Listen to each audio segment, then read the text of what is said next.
The year is 1969. Neil Armstrong steps onto the surface of the moon.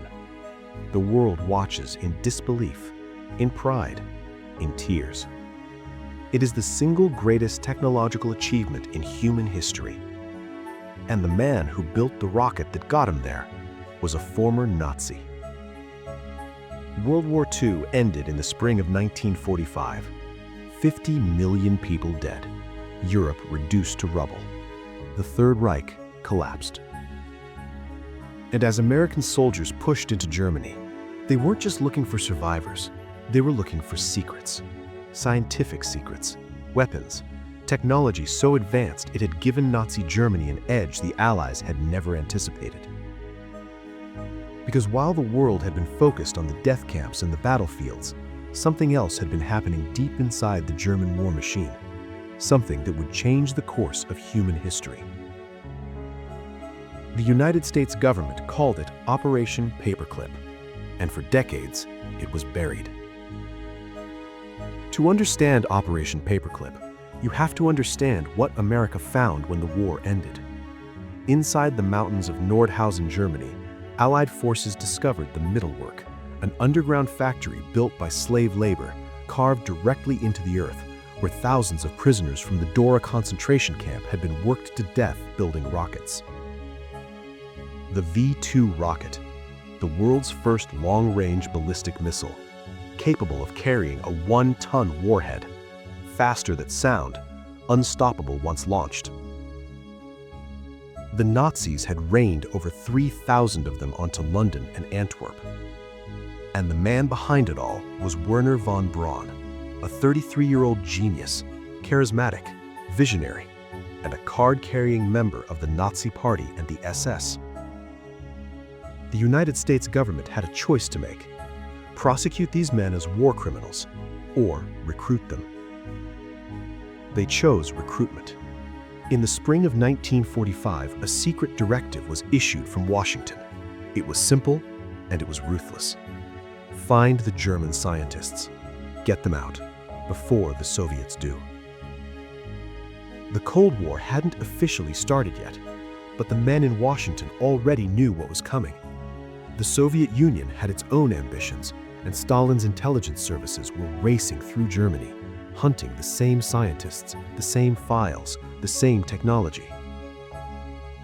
Whoever got to these men first would own the future of warfare.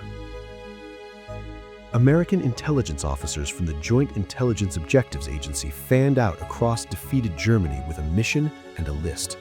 Over 1,500 names: scientists, engineers, chemists, rocket specialists, weapons designers. Some of them had committed atrocities. Some of them had personally overseen the deaths of thousands. It didn't matter. The directive from Washington was clear: scrub their files, erase their Nazi affiliations, classify the records, and bring them to America.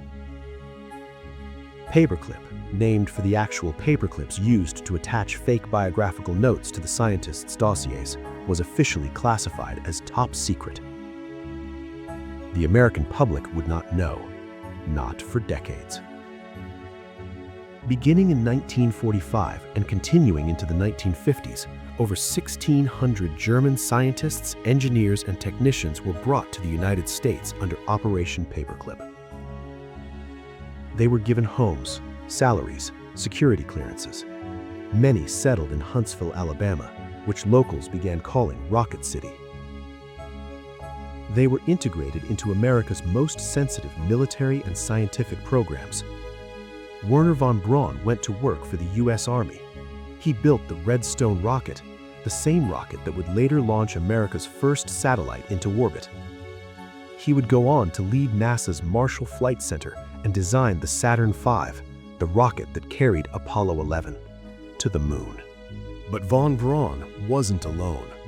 Walter Dornberger, the Nazi general who had supervised the V-2 program and the Dora slave labor factory, was brought to America and hired by Bell Aircraft. Kurt Blome, a senior Nazi physician who had conducted biological weapons experiments on human beings, was recruited by the U.S. Army Chemical Corps.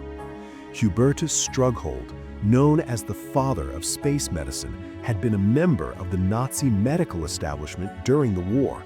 He ended up at the U.S. Air Force School of Aviation Medicine, shaping the medical protocols that would protect American astronauts in space. These were not fringe figures. These were men who had been at the center of the Nazi war machine. And America gave them new identities, new careers, and in some cases, new legacies. The State Department and the Immigration and Naturalization Service pushed back. Officials warned that bringing known Nazi war criminals into the country violated American law, violated the country's own moral principles, violated everything the war had claimed to stand for. They were overruled. The Joint Chiefs of Staff, the Army, and eventually President Truman all signed off. National security came first. Yves Bayon was a French prisoner at Dora. He survived. He later described the conditions inside the Mittelwerk, the underground rocket factory, as beyond comprehension.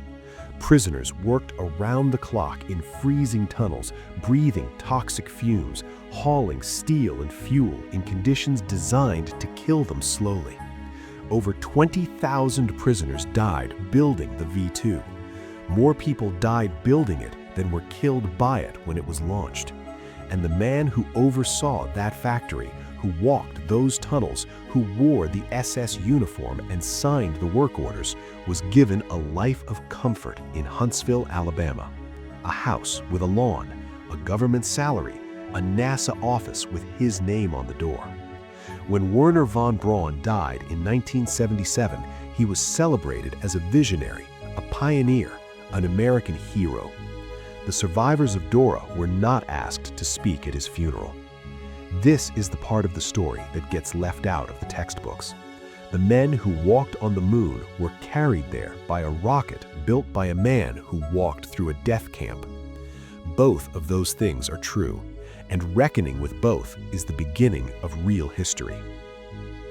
Operation Paperclip remained classified for decades. It wasn't until 1984 that journalist Linda Hunt broke the story wide open, publishing years of investigative research that revealed the full scope of what the U.S. government had done. Her 1991 book, Secret Agenda, forced a national reckoning, not just with one operation, but with the moral compromises America made in the shadow of the Cold War. The operation raises questions that have no easy answers. Was it justified? The technology brought back under Operation Paperclip shaped the entire arc of the space race. American astronauts reached the moon. The U.S. built a missile defense system that helped keep nuclear war at bay for decades. These are not small things. But the men who built those rockets had blood on their hands, documented, undeniable blood. And the decision to erase their pasts, to replace their Nazi dossiers with clean American paperwork, was not just a strategic choice, it was a moral one. Most people standing beneath a Saturn V at a museum today don't know where it came from. Most of them don't know who built it. And that's exactly the way Operation Paperclip was designed to work. History is rarely clean. It is rarely simple. And the greatest achievements of civilization are sometimes built on foundations that we are not ready to look at directly. But looking is the only way forward. Operation Paperclip is not just a chapter from the past, it is a mirror, and what you see in it depends entirely on whether you're willing to look. If this story made you think, hit that like button, subscribe for more untold history, told the way it deserves to be told. And drop a comment below. Did you know about Operation Paperclip before today? The next video is already waiting for you.